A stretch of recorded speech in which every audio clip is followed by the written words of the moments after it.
Association Sopore का president हूँ और अक्सर मेरी बात होती है टीवी पे। जब भी मैं बात करता हूँ मैं एंटायर इंडस्ट्री सेक्टर की बात करता हूँ। स्पेशली मैं नॉर्थ का ख्याल रखता हूँ, जो हमारे नॉर्थ में डिस्ट्रिक्ट बारामूला, डिस्ट्रिक्ट कुपवारा और जो हमारा डिस्ट्रिक्ट बारामूला होता है।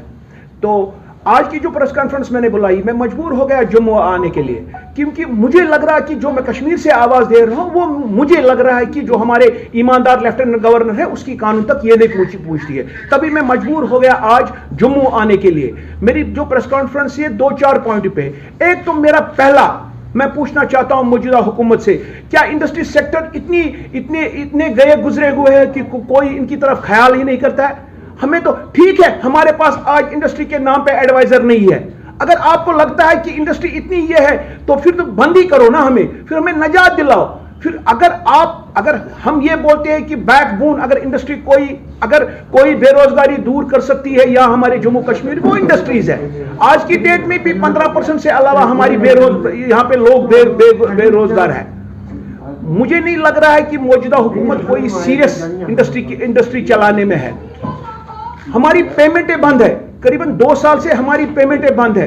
इन्होंने हमें लैंग्वेशन के नाम पे मुंगेरी लाल के हसीन सपने दिखाए, लेकिन आज की डेट में भी हमें पेमेंट नहीं हो गई है। इन्होंने रिसेंटली, शुक्रगुजार थे हम मौजूदा हुकूमत के, इन्होंने जो प्रोविजनल रजिस्ट्रेशन जो हमारी इन्होंने एक्सटेंड कर दिया 31 जून 2022 तक, उसके लिए हम शुक्रगुजार हैं उनको। लेकिन साथ ही आपने कल एक्सेल शेयर पढ़ा होगा, साथ ही साथ इन्होंने बहुत इंडस्ट्री, जम्मू कश्मीर की करीबन 500-600 इंडस्ट्री इन्होंने कैंसिल कर दी है।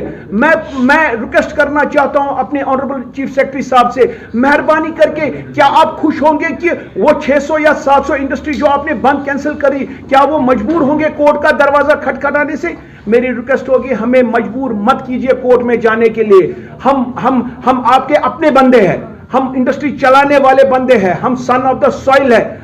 आपने इससे पहले भी कोशिश की थी कि बाहर की इंडस्ट्री यहां पे लगाने की, उस वक्त भी उन्होंने, जो मौजूदा हुकूमत उस वक्त थी वो कसूरवार थी। उस वक्त भी उन्होंने नट एंड बोल्ट इंडस्ट्री यहां पे लाई और उन्होंने अपने इंस्टीट्यूट लेके वो यहां से भागे। लेकिन हम सन ऑफ द सॉइल है, हम यहीं पे जीने वाले हैं और यहीं पे मरने वाले हैं, और हम ही लोग हैं जो रोजगार देंगे। ये तो एक बात है।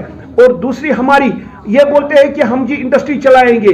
क्या, मैं पूछना चाहता हूं मैं अपने ऑनरेबल कमिश्नर से कि आपके पास जो डीआईसी इंडस्ट्रीज है वो आपकी तो खाली पड़े हुए हैं। मैं आपको बारामूला की बात बताऊंगा, जीएम बारामूला जो है उसके पास 3 चार्ज है। कौन सा वफा वो करेगा? वो जनरल मैनेजर बारामूला डिस्ट्रिक्ट का भी है, वो जनरल मैनेजर कुपवारा का भी है, और बेटी पटा तीसरा एक उसको ऑफिस दे दिया है चार्ज के लिए। तो कौन सा वफा वो इंडस्ट्री के साथ करेगा? मुझे नहीं लग रहा है वो कोई वफा कर सकेगा। पावर के हवाले से आज की डेट में भी हमारे एस्टेट ये बोलते हैं कि हमने जी सारे एस्टेट एसेंशियल फीडर पे छोड़ दिए।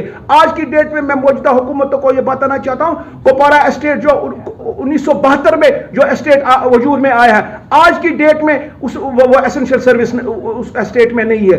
अच्छा, और दूसरा, इन्होंने रेड बुक, हमारा एक कुपवारा में एक इलाका है, उधर इन्होंने इंडस्ट्री के नाम पे पैसा भी खर्च किया। अफसोस से मुझे कहना पड़ता है कि आज की डेट में भी उसका रेवेन्यू रिकॉर्ड ठीक नहीं है, क्योंकि जब भी मेरा यूनिट होल्डर फाइनेंस मांगने जाता है बैंक में, रजिस्ट्रेशन तो इन्होंने की है। मैं पूछना चाहता हूं मौजूदा हुकूमत से, जरा उस अफसर को आप पकड़िए कि उस अफसर ने किस ताकत से वायलेशन की है, कहां से वो लैंड था। अगर वो लैंड इलीगल लैंड था तो कौन सा हक बनता था इनको इंडस्ट्री वहां पे डेवलप करने का? और जो गरीब आवाम का पैसा है, वो टैक्स पेयर का पैसा उस एस्टेट पे उन्होंने खर्च किया, ट्रांसफार्मर उधर लगाया, पावर लगा दिया, रोड बना दिया, पानी आ गया वहां पे। लेकिन आज की डेट में भी रेवेन्यू रिकॉर्ड उसका सही नहीं है। जब भी मेरा यूनिट होल्डर भाई को फाइनेंस लाने जाता था तो वहां पे उसको रेवेन्यू डिपार्टमेंट बोलते हैं कि अभी तो ये इंडस्ट्री के नाम पे दर्ज ही नहीं है। ये मैं पूछना चाहता हूं ऑनरेबल लेफ्टिनेंट गवर्नर साहब से। ऑनरेबल लेफ्टिनेंट गवर्नर साहब, हमें, जो हमारे ऑनरेबल प्राइम मिनिस्टर है उसने तो हमें ईमानदार लेफ्टिनेंट गवर्नर दे दिया, लेकिन ग्राउंड पे जो जरा आप देख लीजिए,